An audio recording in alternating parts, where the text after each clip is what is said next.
Nearly 50 years ago, Joe Frazier, the unbeaten heavyweight champion, decided to take a detour from a big money rematch against Muhammad Ali in favor of a stopover in Kingston, Jamaica, and what he expected would be an easy payday against a powerful but raw heavyweight named George Foreman. 6 knockdowns in less than 2 rounds later, Frazier was an ex-champion, and that bonanza with Ali had been reduced to a non-title fight for a small fraction of the money. That bit of negative heavyweight history hung in the air at Barclays Center on Saturday night as Deontay Wilder very nearly took a similarly misguided detour.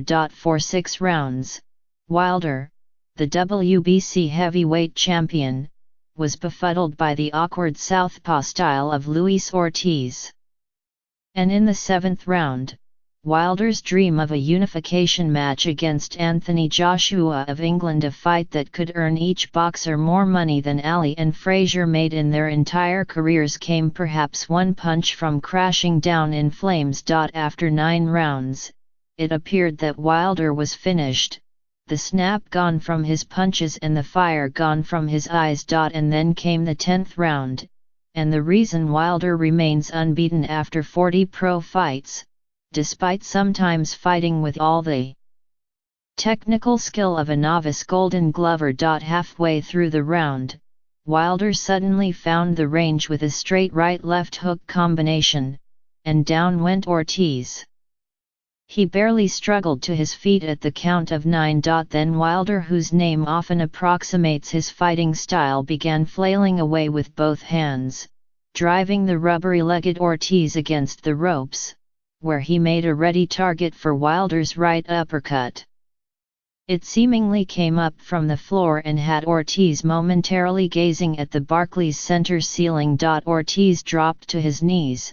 The referee David Fields immediately waved the bout over, and just like that, Wilder's near disaster had turned into a smashing success. Deontay walked through the fire tonight, said Lou DiBella, Wilder's shaken promoter, who like his fighter stood to lose a windfall had the fight run to what appeared to be its inevitable conclusion. Somehow, the 3 judges had Wilder leading, 85-84, through 9 rounds, but to the 14,065 fans in the arena, who had raucously cheered Wilder's entrance into the ring but been stunned into silence by the fury of Ortiz's 7th round onslaught, it had to appear that a monumental upset was in the works. He had me in a whirlwind, Wilder said.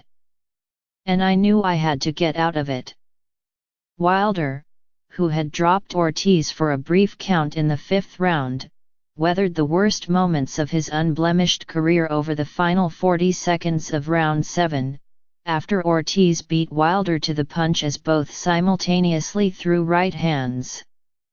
Wilder's head snapped back and he stumbled into the ropes, where Ortiz relentlessly poured in a series of 1-2s that had Fields, the referee, looking closely at the champion, who appeared out on his feet. But Wilder made it to the bell, and was afforded an extra 10 seconds or so of rest when the ringside physician summoned him to a neutral corner for an examination as the bell rang for round 8. With Ortiz visibly tired, Wilder was able to make it through that round and the 9th without sustaining much more damage, although he appeared to lose both of them when he made it through that 7th round. I had a feeling he was going to get this guy, DiBella said. He overcame adversity, and that's the true sign of a champion.